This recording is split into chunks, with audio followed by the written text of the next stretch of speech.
Hello students, चलिए शुरुआत करते हैं अगले इलस्ट्रेशन से। Illustration number 51, page number 1.78।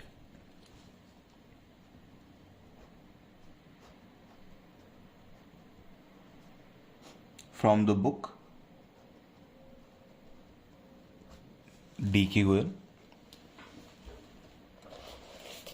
Question क्या पूछ रहा है? You are required to pass a single adjustment entry to rectify the error. आपको सिंगल एडजस्टमेंट एंट्री, वही पास एडजस्टमेंट वाले क्वेश्चन हैं।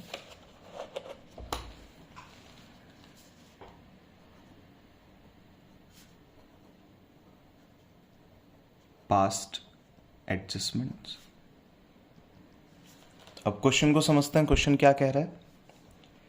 Rohit, Raman, Raina are partners. Their capital account opening दे रखा है 1 अप्रैल को है 2 lakh 120 160। Each partner withdrew 15,000 during the year. During the year मतलब अगर इंटरेस्ट ऑन ड्रॉइंग की कैलकुलेशन की बात आती है तो 6/12 हम कंसिडर करेंगे, 6 months average. As per the provision of the partnership deed, interest on capital 5%, interest on drawings 4%, profit sharing ratio 5:1।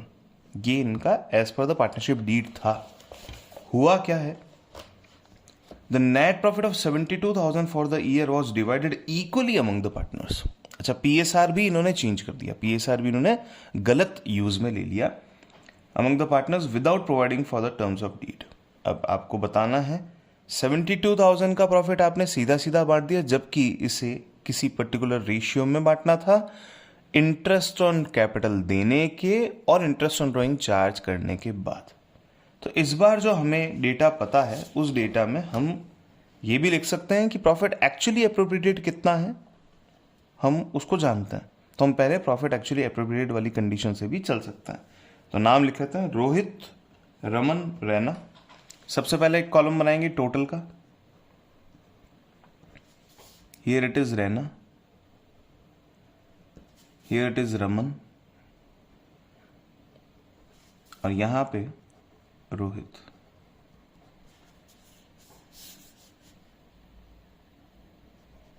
Miss appropriated profit.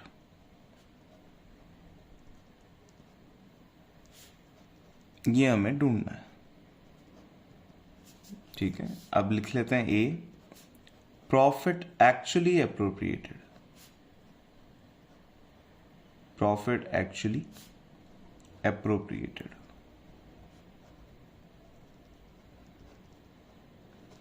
क्या कर दिया गया था? प्रॉफिट दिया गया था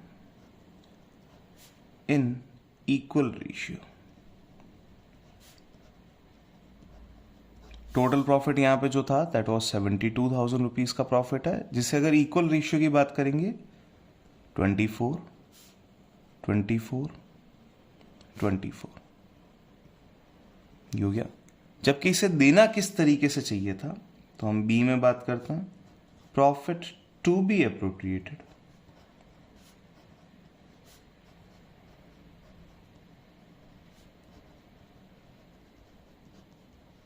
प्रॉफिट कैसे देना चाहिए था? Number 1, interest on capital.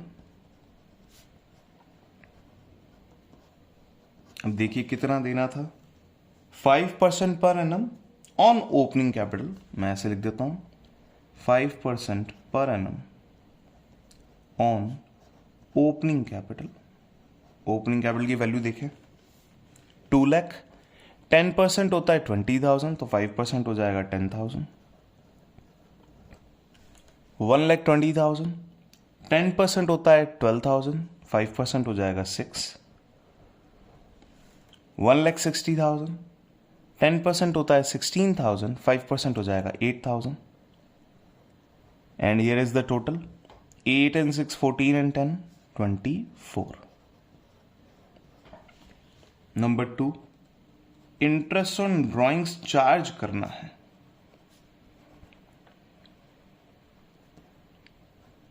At the rate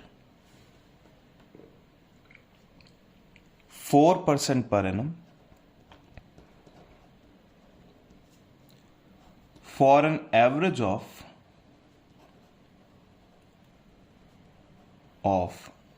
6 months. 6 months के एवरेज के बेसिस पे।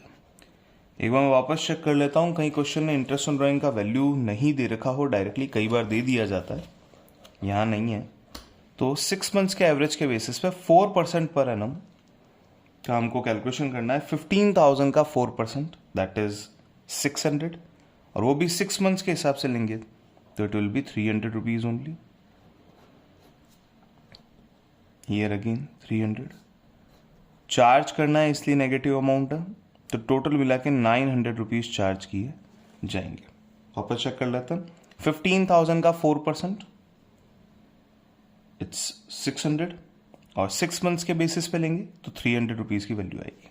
Number 3, balance profit. बाकी बचा हुआ प्रॉफिट किस रेशियो में जाना चाहिए था, तो बैलेंस प्रॉफिट, उसका रेशियो आपको दे रखा है 5:4:1। पहले बैलेंस प्रॉफिट कैलकुलेट कर लेते हैं। 72,000 के ओवरऑल प्रॉफिट में 900 रुपीज हमने ऐड किए हैं इंटरेस्ट ऑन ड्रॉइंग्स के, और 24,000 रुपीज हमने लेस किए हैं। डन। अब डिफरेंस निकालता है। 72 में से 24 गए तो बचे 48, 48 प्लस 900 दैट इज 48,900। इस वैल्यू को हमें 5, 4 और 1 के रेशियो में डिवाइड करना है। 5/10 का मतलब होता है हाफ, तो इसका हाफ कर लेते हैं। 24450। 1 का मतलब होता है, एक जीरो कट कर लेते हैं यहां पे, 4890। इसमें से अगर मैं ये लेस करूंगा, यानी 5 में से अगर मैं 1 लेस करूंगा तो मेरा 4 का वैल्यू आ जाएगा। तो लेस करते हैं, ट्राई करते हैं। इसका मतलब क्या है पहले ये चेक कर लेते हैं। 4890 का मतलब होता है 5000 में से 110 कम, तो 5000 लेस करते हैं और 110 को ऐड कर लेंगे। 24 में से 5 गए 19, 19,450 प्लस 110 इट इज 19,560 रुपीज। ये आ गई आपकी तीनों वैल्यूज। अब इधर करते हैं टोटल। ये 1 2 3 की टोटल है। 10,000, 34,450, 34,150, 34,150, ये नेट अमाउंट है इनका। 19 प्लस 6 इज 25, 25,260। Then 4 and 8, 12,590। ये एक्चुअल में प्रॉफिट, एक्चुअल प्रॉफिट तो ये है, और ये प्रॉफिट देना चाहिए था। अब डिफरेंस अमाउंट या miss appropriated amount, difference amount, difference निकाल लीजिए। Here it is 34 minus 24, 10, 150। 25, 24 it is 1260. 24 minus 12 it is 12,000. 12,000 minus 590 that is 12,410 rupees. Check कर लेते हैं क्या डेबिट क्या क्रेडिट होगा। 24,000 रुपीज दे दिए गए थे, जबकि देने चाहिए थे 34,150, यानी कि और ज़्यादा देने हैं, क्रेडिट करेंगे। 24 दे दिए थे, जबकि देने चाहिए थे 25,260, ये भी क्रेडिट करेंगे। और लास्ट हम बात करते हैं, हियर इट इज 24 दे दिए थे, जबकि देने चाहिए थे 12,590, तो हम ये वैल्यू आ जाएगी हमारे पास में 24, 12। ये यहाँ पे हमें थोड़ी सी वैल्यू गड़बड़ लग रही है। 24,000 में से 12,000 गए तो 12,000 बचे, हाँ ये होना चाहिए 11,410। इसकी वैल्यू आ जाएगी 11,410। अच्छा, यहाँ पे अगर मेरी कैलकुलेशन गलत होती तो मुझे आगे भी पता चल जाता, क्योंकि मेरी आपस की टोटल मैच नहीं होगी, तो वहाँ पे मुझे पता चल जाएगा।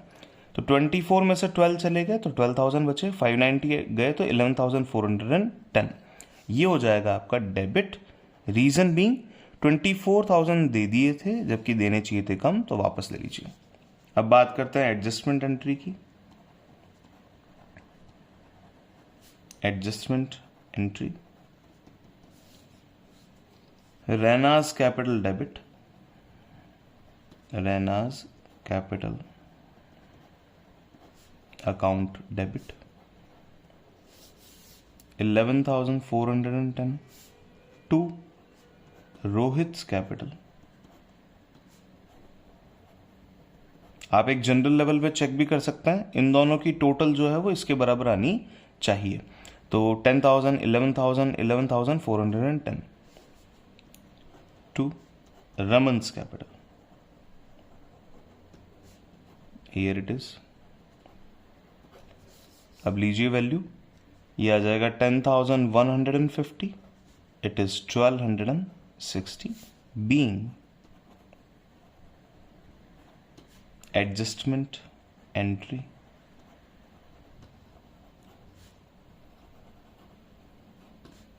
मीड।